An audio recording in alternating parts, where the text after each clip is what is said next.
This is We the Sales Engineers podcast, show 316. Welcome to We the SEs podcast, the show for sales engineers by sales engineers with your host, Ramzi Majaba. What's up, SE Nation?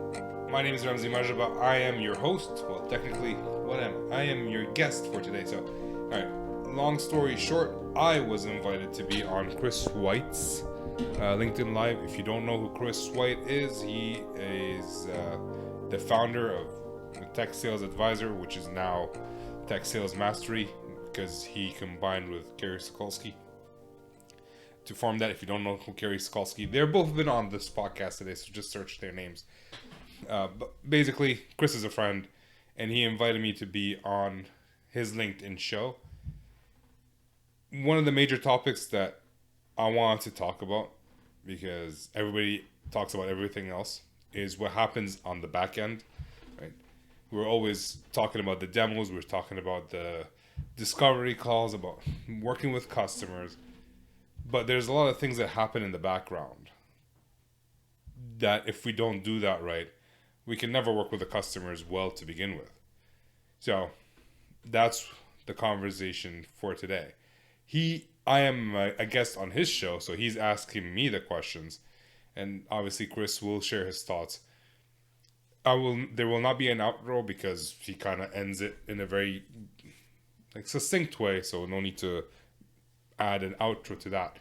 But if you want to discuss the thoughts, if you need help, whether you're an individual, you're a company, if you need help with the processes, if you need help with just thinking about sales engineering differently, reach out to me. I am always happy to chat. I love doing this. So without further ado, let's jump to Chris's conversation with me, I guess. See you in the show. Welcome, folks, to this week's edition of Tech Sales Advice. I am, of course, your host, Chris White, and this is the LinkedIn Live program for pre-sales professionals and pre-sales leaders.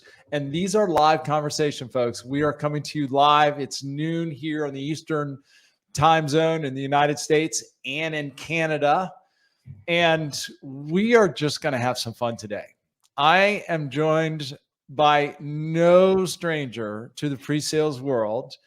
In the unlikely event you don't know the name Ramzi Majaba, he is the host of the unbelievably successful podcast, We the Sales Engineers. He is an SE coach, and he actually still has a day job as a solution specialist on top of being a loving husband and a father of 3 kids. And he joins this program once again. Usually he's on the other side of the table asking the questions. This time I get to ask the questions. Ramzi, my friend, man, you know I love you, and it's great to see you. How you doing, sir? I'm doing good. You know what? I know that this is coming. This introduction is coming. And I still blush. I don't know why. Thank you for this beautiful introduction. Well, that's one of the that's one of the things that makes you such a likable guy, man. You're just so humble, and I mean, you've literally helped thousands of people. I mean, think about this for a second. You have literally helped thousands of people break into sales engineering or help them in there and along their journey. You've done 300. How many episodes now? Over 300, right? 306 this week. Actually, Melanie's on the comments. She was on the show like 2 weeks ago. So thanks for being here, Melanie. Yeah, I've been doing this for a long time. A long time. I guess that's awesome. A good statement. Yeah. Well, and I have to actually say, and I've said this to you before, but I'll say it again in this forum. So when I launched so I published the book and I launched this business of March of 2020. I discovered Ramzi's podcast, and I think it was episode at the time, 94, 95, something like that? 90, yeah. I think it was episode And you 95. invited me to your podcast, and I think it was probably like April of 2020, something like that. And so almost 4 years ago to the date. And that was really my first sort of quote public appearance. Actually, now that I think about it, I'm not sure I'd actually even launched the book. I think I'd the business. I think I'd published the book, but I hadn't launched the business yet. But shortly after I launched the business, a gentleman who worked for Cloudera saw my appearance on your show, he reached out to me and wanted to talk about training, and that became sort of one of the cornerstone engagements that helped me launch a business. So to a large degree, I owe everything to you for the success of this business, Ramsey. That's what I have to say. So I'm happy. I'm happy I shone a light on what you do, and since then you've helped thousands of SEs. So, between the two of us, there's 2,000 SEs that are doing. Some are doing better than others, but they're doing okay. There's a lot of people. Well, and here's the sad truth: you and I still have yet to meet in person. We've been collaborating for literally over 4 years. We've never met in person, so we need to do something about that. Alex McFerrin is on as well. Alex, nice to see you. Thanks for saying hello. And Melanie says, yes, Ramsey is the epitome of the SE next door. I absolutely. I'm gonna use that. By the way, folks, if you care to say hello or if you have any questions, please feel free to share. We don't actually see who's out there unless you say hello. So please feel free to do so. Ramsey, how are you doing, my friend? How are things going? I'm doing good. Everything's actually this quarter has been good, so I can't complain. Family is good. I'm just good. Life is good. You're just good, man. Awesome. Yeah. Well, I'm excited. We're going to talk a little bit about, quote, the behind the scenes. Let's see. We have is either Jorge or George. I don't know which one you prefer, but nice to see you. Another LinkedIn user excited for this. Me as well. We're getting Alvaro and Sherry. Sherry, nice to see you. By the way, I think Sherry, I owe you a response to an email. I'll see if I can get to that.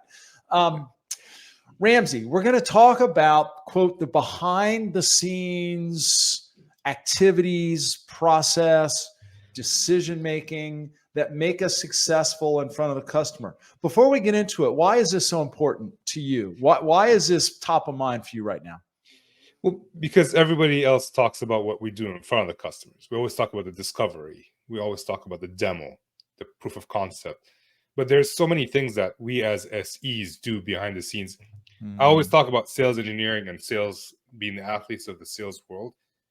And we see, like, all right, basketball players, they play 3 games a week. That's 6 hours a week. They're putting 24, 40 hours of behind the scenes time that no one sees. And as sales engineers, for some reason, we expect that everything we do is in front of the customers. And even sales think if we're not in front of the customers, we're not doing our job. But how do we get in front of the customers and do our job without preparing and doing all the things that go behind the scenes? So that's something that's been, I like to use the word percolating in my head. Yeah. So I love that. I love that. Well, and you know, I'm a huge fan of that. I mean, you're pretty well familiar with the 6 habits. I mean, there's a reason that habit 3 is prepare and habit 4 is practice. And I love the basketball analogy. You know, there were stories of Michael Jordan shooting 1,000 free throws a day late in his career. Steph Curry hits the court for an hour before every game, just shooting 3-pointers. So I think that's really well said. Why, before we dig into the how and the what, why do you think it's overlooked sometimes, Ramsey? It's the boring part. It's the watching tape. It's putting in the effort and putting in the work. Everybody wants to do that demo. Everyone wants to. So on my podcast, I always ask the question, "What do you love about sales engineering?" As part of the fire round, and almost always the response, or I would say 70%, is I like to see that switch in someone's eyes, right, where they understand. Yeah, and that's what we all focus on. But if you don't understand that there's so much work that goes behind the scenes, you're never going to get that moment. Yeah. And managers don't talk about the prep time.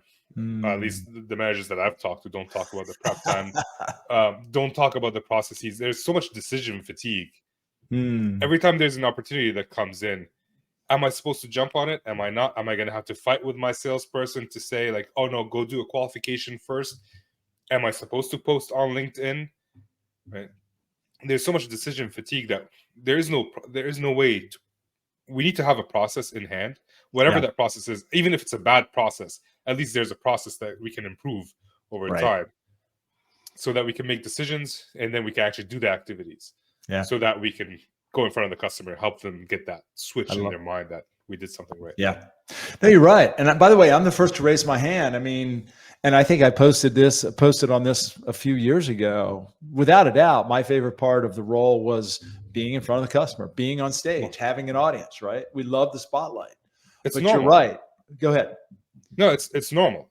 Every like Steph Curry's favorite part is not bench pressing. It's hitting the game winner. Right. It's normal. It's just we have to do the bench pressing so we can hit the game winner. Yeah. Yeah. I love that. Well, and as I like to say, success in the meeting is as much about what happens before the meeting as it is during the meeting. And we had and after. Very well said.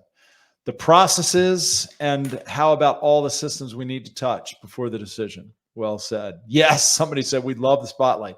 We do. I mean, and I think it's healthy to acknowledge it, right? We love that. We love that adrenaline rush. But if we haven't done our preparation and practice, if we're not following a process, the chances of us succeeding under the spotlight shrink. So what are some of the lessons that you've learned, Ramsey? What are some of the things that you have learned to do and the things that you're coaching and teaching the people that you work with to do?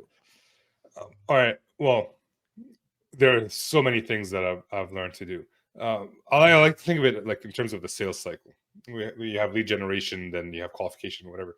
So in every one of these, there's something for us to do.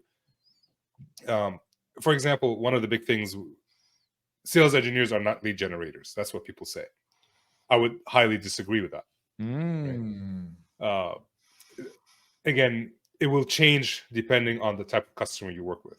I've worked with enterprise customers. And with enterprise customers, SEs are the number one lead generators as far as I see it. How so? We're always involved. We're always on site. We're always working with customers. First off, we have a limited amount of customers. Right? We're not working with the entire United States. We're working with Ottawa. That's my situation. And I'm always with the same customers over and over. And I've developed that trust to the point where my customer does not go to my salesperson, or at least when I was an SE, my customer didn't go to my salesperson telling them, hey, I need this. They would come to me and ask me, how do we solve this? And I end up selling them without even trying. Right? Just because I built that trust and I built that lead generation by like, hey, I know what I'm doing. If I tell you that we can do this, believe me. And yes, they will. And now we just, hey, Mr. Salesperson, send them a quote for this and close the deal. That's all you have to do, really.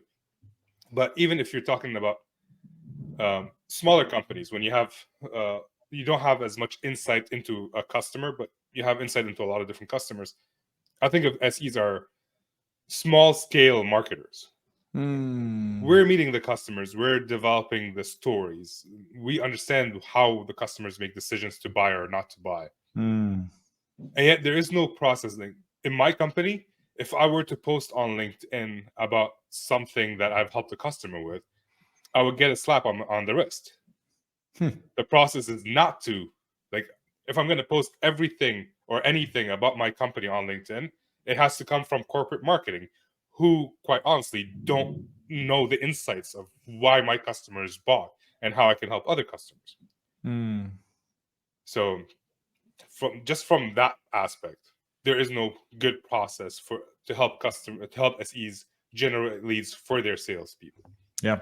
Yeah. By the way, Sherry chimed in, 100% agree. SEs are the trusted advisors and drive more pipeline than any other role. Well said. Well, and usually people, and speaking just from the perspective of a potential consumer for some solutions out there in the market, we know when what we're seeing or reading or hearing is just marketing,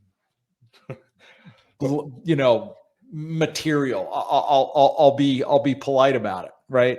Yeah. As opposed to an expert who's speaking from experience, working with real customers, solving real problems, and that's really what you're talking about.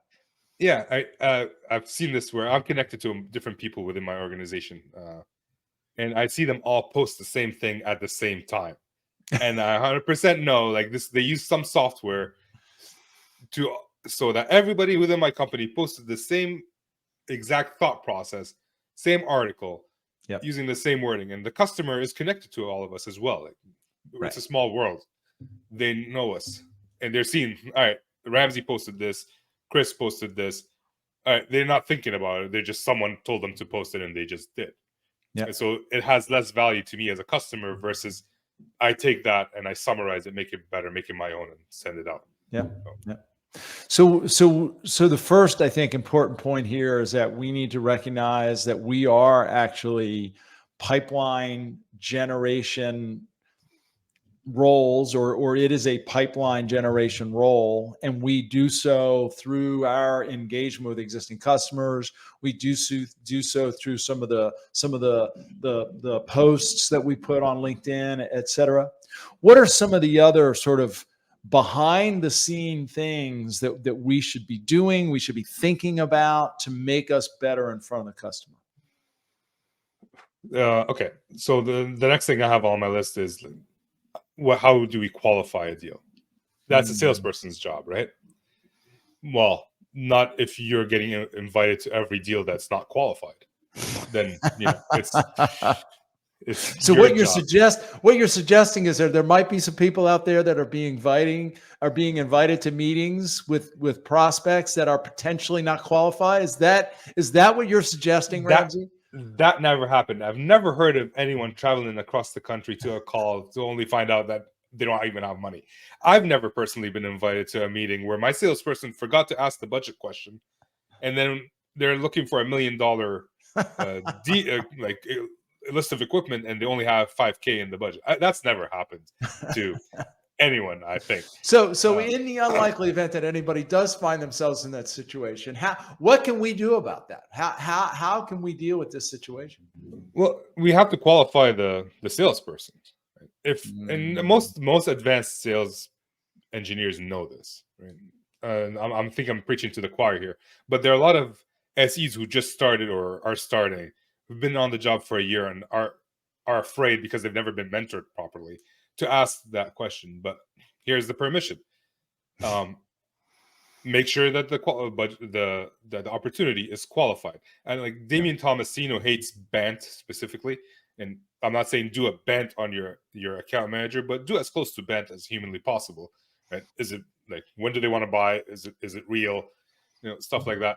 And also, if you're one-to-one, if I know it's that I'm tied one-to-one to my salesperson. I got invited to that opportunity. That's whatever. They want $1 million worth of stuff, but they only have $5,000. It didn't really bother me that much. I'm in Ottawa. I drove for 20 minutes. I got paid car mileage. We had a chat, met some people, walked out, looked my salesperson's like, yeah, that's not happening. But if you're one SE covering 10 salespeople, then you have to have a process and qualify your account manager. Also, if there's a list of questions that you seem to always ask your customers, share that with your account manager or your account managers so that they can ask those questions. And then now you have more information to prepare for your next call with them if it's qualified. If you qualify the account manager and they say yes. And there's always situations where it's the end of the quarter and we need this deal. You told the story about one of your account executives calling you up and you have a good relationship with them, and you broke your process of saying no to every single one. But you have to get there. If you're invited to every meeting that's not qualified, then there is no trust. Build it, figure it out. Yeah, no one's had. I'm looking at the comments. No one's had that experience of showing up to a meeting unqualified. Yeah. So, well, and I think this is a really important point. And look, at the end of the day, we are responsible for where and how we spend our time, and particularly if we're supporting multiple. Right, you were in a 1-to-1 pairing, but if we're supporting 4, 5, 10 AEs or potentially even more, every time we say yes to one request, we are saying no to all the other things that we could be doing during that time. We need to learn how to manage our time and channel our efforts in the most valuable effort for the benefit of the company in addition to the individuals that I'm working with and myself. And I think to that extent, that's where what you're saying is know the list of questions that you would ask a customer, give that to the AEs that you're working with. And if they bring you a deal, we should be going through those questions. Well, do we know this? Do we know this? What do we understand? Right? Yeah. Is really what you're saying. Yeah, and you're empowering the salesperson to do a little bit more than just be the guy asking them for the money. Right? You're giving them the opportunity to build trust with the customer by asking for information that's going to help you and help them make a decision in the future. So it's not just about like, hey, just take it off my plate, speed the process up. It's of course enabling everybody to do a better job. Yeah. Heather mentioned, yes. Love that. No trust. So build it. Well said, Heather. Thank you for chiming in. Well, and you mentioned the story that I've told, and I think this is worth sort of just mentioning as well.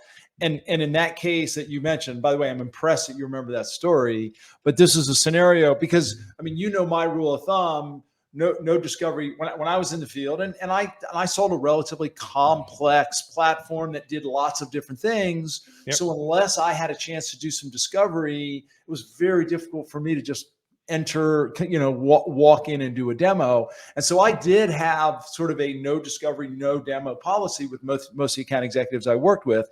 Yep. There was one account executive. In fact, he and I just caught up last week, and I haven't worked with him in years. And he said, "Hey, Chris, I need you to do a demo tomorrow." And I hadn't had a chance to do any, I wasn't going to have a chance to do any discovery. And he said, "Oh, by the way, I'm not going to be able to be on the call." Right. And I said, "Look, for you, I'll do it. Because I know that you wouldn't be asking me if this wasn't a real opportunity and just to the point where you really needed." And as it turns out, I told him, I said, "Look, I'm going to spend the first 10 or 15 minutes asking a few questions, and then I'll pivot and turn and do the best I can." I asked 10 or 15 minutes. I asked one question that sort of spun me in a very specific direction. I pivoted and turned. We spent the rest of the time talking about really just one core capability, and we ended up closing the deal, right? So the message is sometimes we do have to take one for the team, but it's a give and take, right? Well, yeah, and that's someone, like I posted about having a process in the past, and it's like, oh, you want SEs to be robots. Like, no, this is just a way to help you make decisions so you don't have to think about it every time. And you had trust with that salesperson. You deviated from the process. Mm-hmm. That you took one for the team, and you also improved your relationship with that salesperson.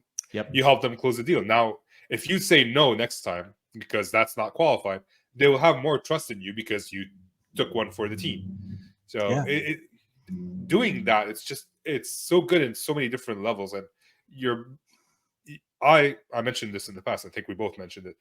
You have your customers that are your customers, and you have your salespeople that are your customers. Absolutely. And the customers are, especially salespeople, are almost never right. I can say that because I'm a salesperson now. So you kind of have to guide them. And if you have, the more trust you have, the more you can guide. The more you butt heads with them. And I think that's on your course as well. Or we talked about in the past, like drop the rope. Right. Yeah. You have to. If you keep tugging on the rope, both of you tugging on the rope, then you're going to grow apart. You're going to drag each other. Versus if you drop the rope, you're going to meet in the middle somewhere. Yeah. Ideally, anyways. Yeah. Yeah. Ramsey, let's push pause just for a minute, folks. If you've just joined, I'm talking to Ramsey Marjaba. You probably know who he is from the We the Sales Engineer podcast. If you're in the unlikely event have never seen his podcast, I encourage you to do so. He has literally recorded and published over 300 episodes of that show. I think I was first on the show about a little over 4 years ago at this point, and he hadn't even published 100 at that point. So we're talking about some of the behind the scene processes and activities that make us more effective in front of the customer. And by the way, if you care to say hello, a number of you have said hello and asked questions. Just feel free to do so at any time. We were talking about having a process, and Ramsey, one of the things that comes to mind for me, we were talking about breaking if you don't have a process, you don't know even whether or not you're breaking it, right? To me, Yeah. you've got to have the process. And there are times that we're going to sort of, skirt the process or break the process for good reason, but we need to know why and when that's happening. We've talked a little bit about pipeline. We've talked a little bit about qualification. Let's talk a little bit more about sort of, in the sweet spot of our role, which is as I like to say, sort of the middle of the funnel. Yeah. Let's just assume for a moment we've had an account executive maybe even bring us in for a discovery conversation. We're now sort of equipped with some information, and we're being expected to maybe create or modify or create a tailored demo for that specific opportunity engagement. What are some of the other things that we should be doing behind the scenes that maybe get overlooked from time to time? Well, one of the things that I think about, it's right now there's a lot of automation and tools that can be used. You might be able to bypass an entire demo if you use something like consensus, for example. I've never used it, so I can't say that with certainty. But there are a lot of things that you can do where a salesperson comes and says, "Demo this," and you can just say like, "Hey, how about I send them this video instead?" It may work, it may not work. That dependent on your relationship with them. But the one thing I like to do, it's the post discovery process, which is an email, right? Everybody says like, "Oh, send an email." And personally, from my perspective, when I write an email, I tend to write it as if they're gonna take that email and just forward it to somebody. And one of the big mistakes that I see a lot of people do is they send the email specifically to the person they just talked to, and then that person is going to have to take that email, rephrase it, reframe it, and make it work for the person higher up. So part of the discovery process, this in front of the scene that happens with the customers, well, I guess they can talk about the preparation that goes ahead of time. If we're talking to a user, we have to have an idea of what their pain is. That's research. And we have to have an idea what their boss's pain is. Research. That all behind the scene, right? None of this is in front of the customer. And their boss's boss, whoever the decision maker is. And you can know who the decision maker is if you qualified your account manager and the account manager did the qualification properly. And you can always assume there's someone higher up that needs to make a decision. So there's the research part, but also the discovery part, where you write, "Hey, thank you for meeting me. This is what we discussed. This is how we can save your company, reduce your pain, whatever it is," and then write it down as if they're gonna just hit forward and send it to somebody else. Love that. So that we talk about coaching the customer to sell internally. You just did that for them, and they don't have to worry about it. Absolutely. So there's two key takeaways for me on that little bite there. First of all, this idea of a post-discovery process. I'm surprised that I've never really thought about it quite in that context. But you're right. I think the post-discovery sort of period is really a critical time in a sales engagement, because that's sort of when we take what we've heard from the customer and really built a plan and designed an approach for the presentation, the demonstration, the positioning, et cetera, right? So that time is an important time to get certainly aligned with our sales counterpart. And this idea that we need, if we're going to send the prospect with whom we just spoke a follow-up, thanking them for their time, et cetera, we need to be thinking in terms of the other people who potentially weren't in the meeting and the other people that will be sent to, right? Communicating not just to them, but the people above. Love that. For that, like the way I think about it is, after the discovery call, if you did the discovery right, that's when whoever you met with is the most excited, because you didn't demonstrate anything, but throughout the discovery process, you've been allowing them to build a vision of what their life could be like once the problem is solved. Right? But a lot of times that person we're talking to is not the decision maker. So we need whoever is above them to get excited, because I want them on the demo. So that information that I'm sending him is just setting it up so that, all right, I'm excited, you're excited. Let's get somebody else excited who can help make a decision. And let's get everybody on the demo. Because I don't want to do a demo to you, right? I love you, but you're not making the decision. So let's get everybody on the call. And that's my thought process behind it. Just let's get everybody on the demo, those who can make a decision. And if I don't send the email, that excitement is going to go away because real life is going to happen. Right? They're going to go back to whatever it is that they were worried about before they met me. They're probably still worried about it as they're meeting me. So hit the iron when it's hot, get them on the next call, because we never leave a call without setting up the demo. But Amen. Get the other person on the call as well. So that's my thought process. Yeah. That's Man, that is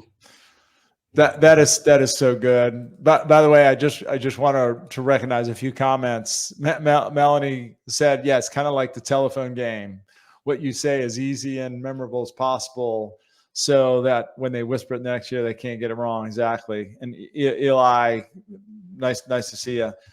And Heather said, I love what Heather just said here. With great discovery, the outline for the demo writes itself. Yeah. And makes everyone really eager to get on the call. It's really well said. Thanks for those comments, all.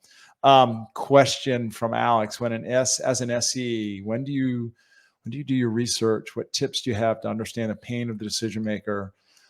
Alex, thanks for the question. I was gonna dig into your comment on the research as well, yeah. Ramsey. When seeing Alex's question there, what do you do from a research perspective? Well, there are multiple things that I can do. We always talk about like go on their website and look at their financials. What I like to think about is, has any of my colleagues solved the problem for someone similar? Interesting. And then, like, if I'm talking to the CISO, I mean, we all know what CISO's pains are, but let's say we don't. Has anyone on my team? I don't, by the way. So don't put all of us in that group. Yeah. Well, anyone who's like CISO is like anyone who's in your space. Anyone who's sold to a CISO would know the pain is similar. So if I've never sold to them before, is there anybody else on my team that I can talk to that can give me some insight and give me some ideas? And these are all like theories, right? I'm not 100% sure that I'm right. But now if I talk to 3 or 4 people and they're all giving me different ideas, now I have questions that I can ask to validate which theory is correct. Yeah. Right? Yeah. So we go in and we start asking questions. Research is not the end all be all, but it'll give you some like guidance to what the pains are. And if you don't know, just list them all, I guess. Sorry.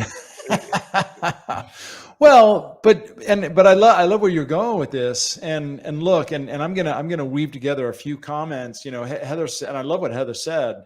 Really good, an indication of really good discovery is the outline for the demo is almost written itself, right? Yeah. Everyone's on the same page. Ideal, and you even said this. The individual that you've talked to, if they walk away from the discovery conversation eager and excited for the demo, that's also a good indication, right?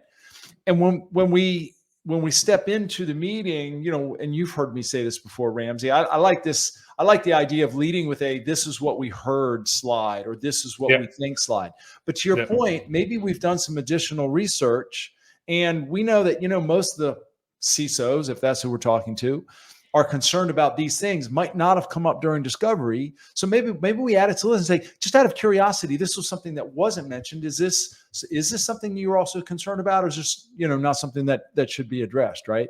And I want to build on what Harmon said here.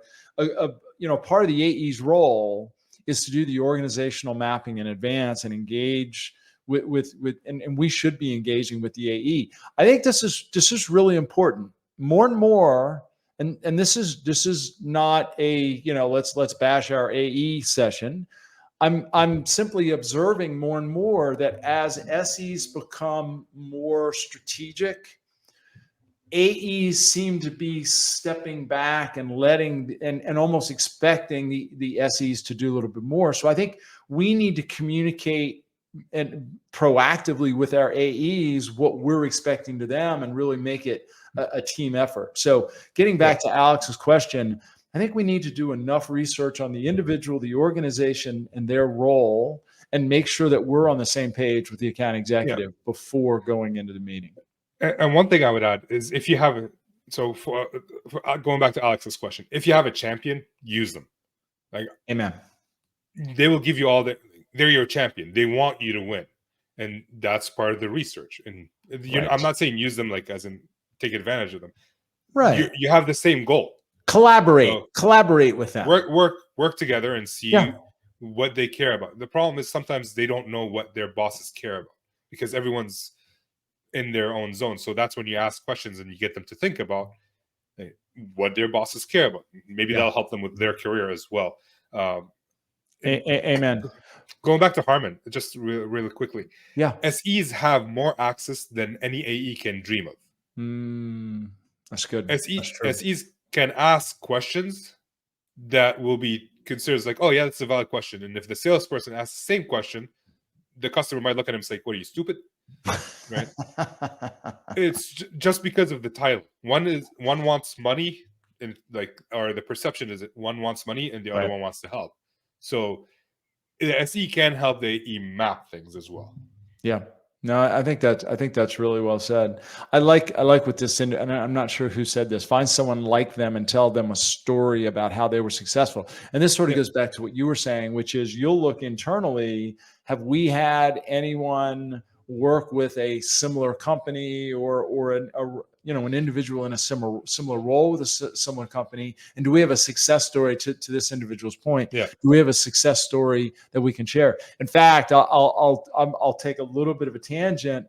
One of the things that I say frequently in my workshops is demos oftentimes start like this. We're here to demonstrate XYZ product and XYZ features and functions and capabilities of XY product.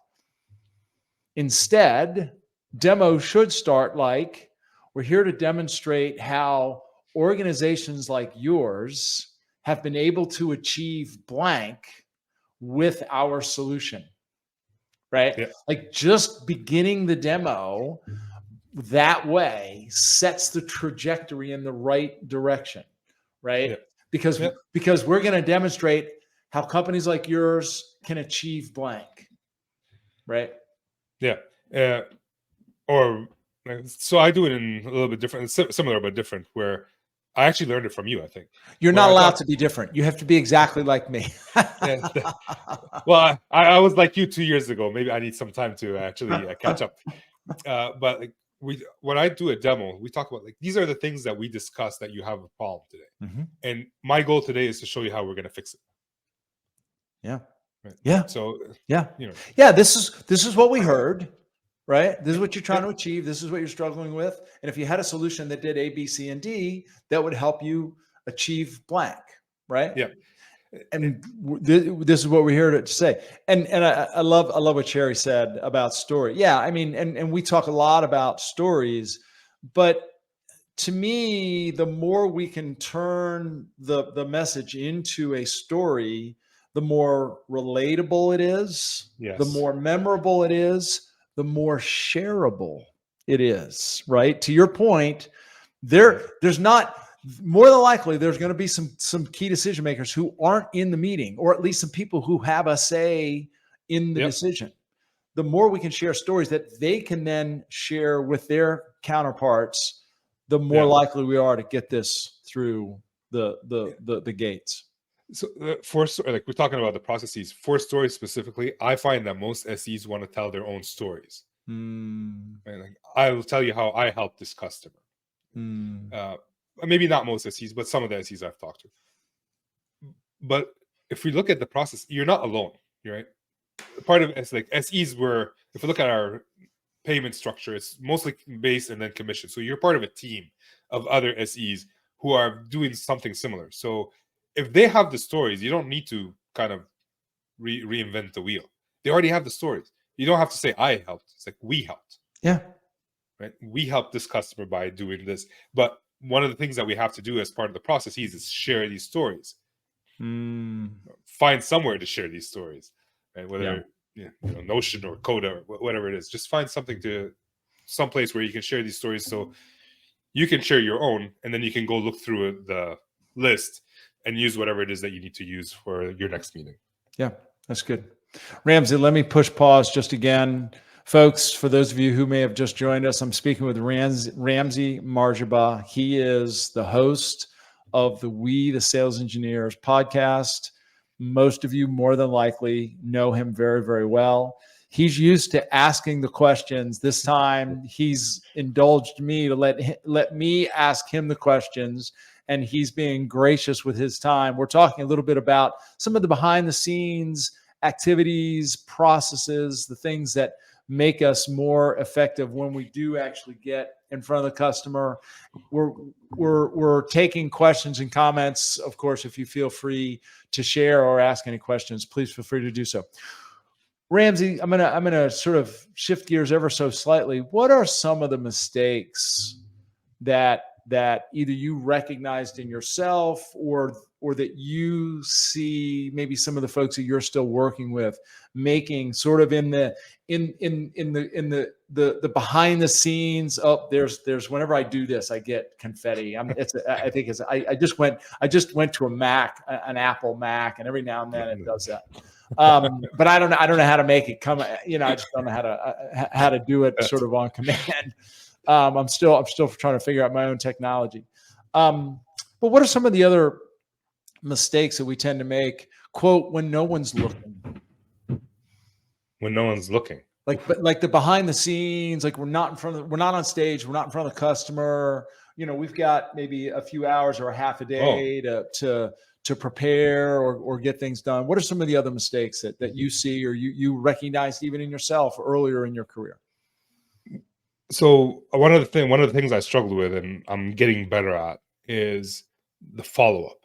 We get a lot of questions from customers, and in a simple world or a perfect world, you get a question, you know the answer, you send it back. Logically speaking, it's if you're a generalist SE covering a lot of different products or tools, you might not know the answer to that. So what happens is we get the question, we forward it to PM. We wash our hands of it. It's like, oh, it's in their hands. A week goes by, and then the customer comes back pissed at us. And that could be a new customer or an existing customer. Right? Especially when you're enterprise, you kind of keep working with the same customers. So for me, every time I send an email out, my process is put that you send that in the calendar, mark it in your calendar to follow up with that person again. Right? That's good. A lot of us think that, well, not some of us think, I guess. I used to think that if there isn't a process set for me by management, there is no process. I can do whatever I want. And the more I did that, the worse I became as an SE. And then I realized, like, if I'm going to be successful as an SE, if my customers are not going to hate me, if I want my salesperson to give feedback to my manager so I can get that promotion I'm asking for, I need my own processes. So when no one's looking and there is no process, I develop my own. In my current company, there is no process for a proof of concept. Do you want licenses? Here you go. And that's why proof of concepts are where deals go to die. And I realized that. And the funny part is, like, sometimes I would do a proof of concept. I have my own success criteria. I develop all that. My salesperson wouldn't be involved. And then he called me up. It's like, yeah, what's the success criteria for this? Like, why weren't you involved in the success criteria? So anyway, I guess I'm venting right now. Are you ranting a little bit? Are you on a soapbox right now? I'm actually on a kettlebell, but yeah, close enough. I'm standing on a kettlebell. So yeah, like, if you don't have a process, build your own. That's what I learned. That's something that people should do when no one's looking. The mistake is we're not building it, or the mistake is, here's one mistake. And if someone asks you to do something, it doesn't mean you have to do it. It's controversial to hear. What it means is that you have to make sure it gets done. You don't have to do it, but someone it's now your responsibility to make sure it gets done. For example, I got a call from my account manager. Customer was having some problems with their equipment. My account manager says, Ramsey, go upgrade their chassis. That's not my job. And I hate people who say that, by the way. But it's not. Upgrade your what? Chassis equipment. Oh, okay. Yeah, yeah. So I have hardware in my world. Okay. So go upgrade the chassis. So now I have a choice. I'm working on all these things that are pre-sales that are revenue generating, or I can go upgrade the chassis to a customer. Well, if I do this, we're going to lose those deals. Amen. So even though my process was, if someone asks me to do something and it's not revenue generating, I leverage other people. Call support. Hey, we have this urgent issue. Can anyone from the team help me go upgrade that chassis? Help the customer upgrade that chassis. Yeah. I still did what the salesperson wanted. I just didn't do it myself. Right. So that's one thing. Assuming that because you're asked to do something that you have to physically do it and not somebody else. You just have to make sure it gets done and manage it. There's a few things sort of that are swirling around my mind as you were speaking. The first is this notion of, like, if you receive a question from, say, a prospect or a customer, and you just pass it off. You can't answer the question. You just pass it off to product management. It doesn't mean you don't still own the responsibility of responding either to the customer or to the account executive. So you've got to make it your point to give yourself a reminder to follow up. Maybe you need to follow up with product before and then follow up. Like, you still own the responsibility of responding. And I think that's really critical. The other thing that you mentioned, and I think this is really important particularly for people who may be either earlier in their career or just earlier in the role of sales engineer or pre-sales, which is, just because someone asks you to do something doesn't necessarily mean that you have to do it. Again, I do think that we have to take ownership of where and how we spend our time. And I believe we have a fiduciary responsibility to our organization, to our company, and to our teams to make the best use of our time. And every time that we commit some time to something, we're saying no to all the other things that we could be doing. So I just don't think that this can be overstated. And by the way, to the extent, and this brings us full circle, this conversation about the behind the scenes. If we know we've got a big, important, let's say, tailored demo coming up, and we know we need a certain amount of time to prepare for that, if we are not blocking off our time, blocking off our calendar, and saying no to other less important things, and then putting ourselves in a pinch or in a bind, and then not being prepared on that big deal, we own that and nobody else. Yeah. Three things that popped into my mind when you were saying that. I listened to Jocko Willink. He's the author of Extreme Ownership, former Navy SEAL. He has a podcast called Jocko Podcast. He said 10% of the job is asking people to do things. 90% of it is making sure they do it. That's good. That's really good. Second thing, in my situation where my account manager told me to go upgrade a chassis, the reason he did that was my fault, I believe, because I didn't develop that relationship with him where I'm his partner. I was, at that time, I was his gopher. I'm the guy who does things for him. I was his assistant in that world. And once I recognized that, I had to build that relationship and make sure I let him understand, like, my job, even though I'd love to help the customer out, and even though in some situations where I get to go build relationships with the customer, it's a good thing for me to upgrade the chassis. That's something that I can choose to do or not to do. And if I choose to do it, I'll do it. If I choose not to do it, I'll make sure it's done. Right?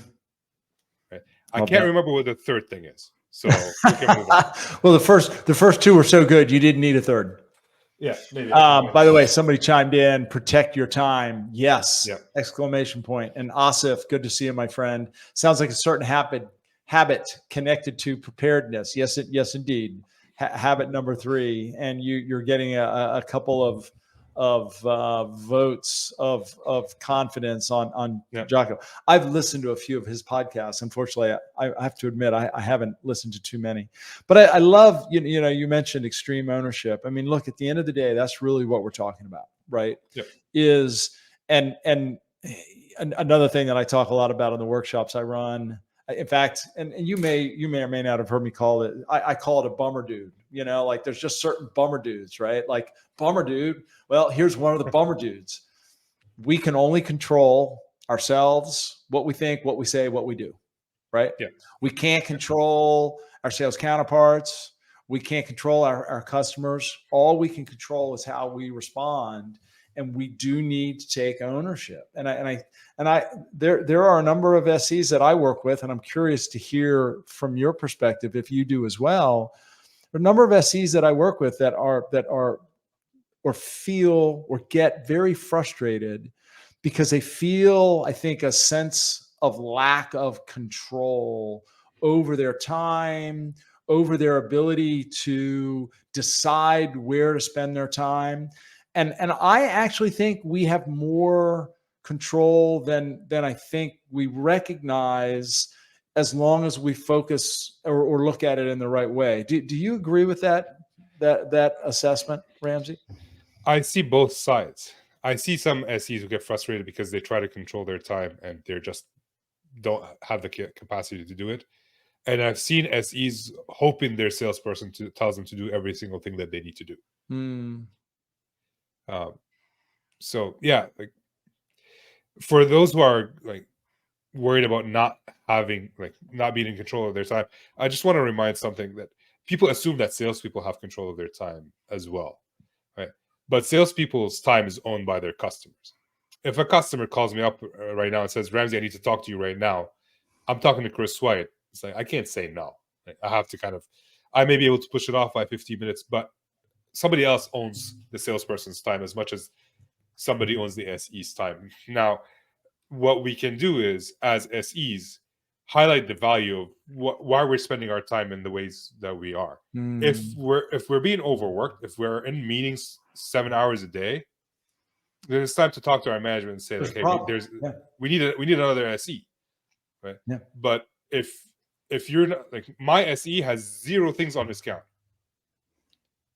He's working nonstop. So if I'm seeing his calendar empty, I'm just going to fill it up with things. But because I was in his shoes and I know exactly what he's doing, he's always on customer sites doing things. And that pisses me off as a salesperson. Now I can't even book his calendar. I have to go to him every time and say, like, hey, when are you actually free? Please use your calendar. Or I'm just going to start booking it. So yeah, I think we should take that on case-by-case basis and figure out what's actually going on. Yeah, because it might be just you're not booking your calendar, or it could be that you need a new SE. Yeah. Melanie chimed in. Why would an SE actually want their AE to tell them everything they need to do? Well said, Melanie. I would hope that most wouldn't. And Heather shared. Yeah. Well said. Very well said, Heather. Ramsey, believe it or not, we have been at this for over 50 minutes. The time has really flown by. I think I want to just wrap up the conversation, or certainly sort of wrap up this last little piece, by saying that, I think, and I really love this conversation, because you're right. I mean, to a certain degree, when we have customers asking for meetings, when we have customers asking for calls, asking for demos, etc., we have a certain, I guess, limited amount of control over that situation. Now, I would like to believe, and I mean, perfect example. I experienced this today myself. I was literally on a phone call. And I can even be transparent about who I was talking with. Chris Mabry from the PSC earlier today, and I got a call from a client that I've been trying to connect with, and so I literally said, "Guys, excuse me just for a minute," put myself on mute, took my headphone off, and I took the call from the customer, because he's a hard guy to get a hold of, and I've been meaning to connect with him, right? But I'm going to submit that was my choice. It was my choice to ask if I could excuse myself just for a moment to take that call, right? And I think as sales engineers, we need to feel empowered to negotiate, for lack of a better term, with our sales counterparts on where and how we invest our time. And we're talking about sort of the behind the scenes. I think one of the most important takeaways from this conversation is in those moments where you don't have a meeting that you've committed to and you've got open space on your calendar, making the most of that quote free time or that quote discretionary time, I think is one of the most important aspects of our job. Not only our success, but our personal satisfaction. I want to add to that. If you want to be able to say no to your salesperson, you're going to have to become the best SE ever, or the best SE you can be, and provide the most value you can, so that when you say no, you have a leg to stand on. Otherwise, if you say no and you're a mediocre SE, it's not going to be taken well. If my SE says no to something, I'm going to need to know why he's saying no. Yeah. And if it's not good enough, it's not good enough. Yeah. Well, and in your case, you're paired one-to-one directly.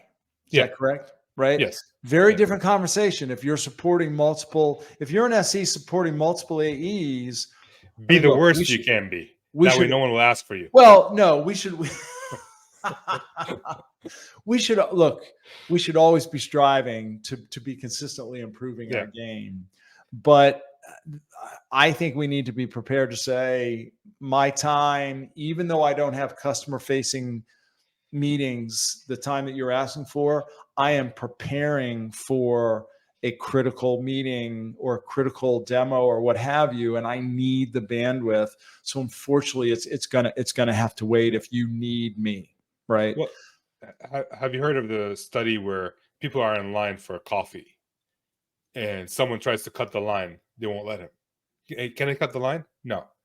Hey, can I cut the line because I'm in a hurry? When they add because, they got let in quite a bit. So if you're saying no to your account manager for one reason or another, there has to be a good because, especially if it's because I'm gonna make you money. That usually works very well. But there has to be a good reason. Yeah, it's good.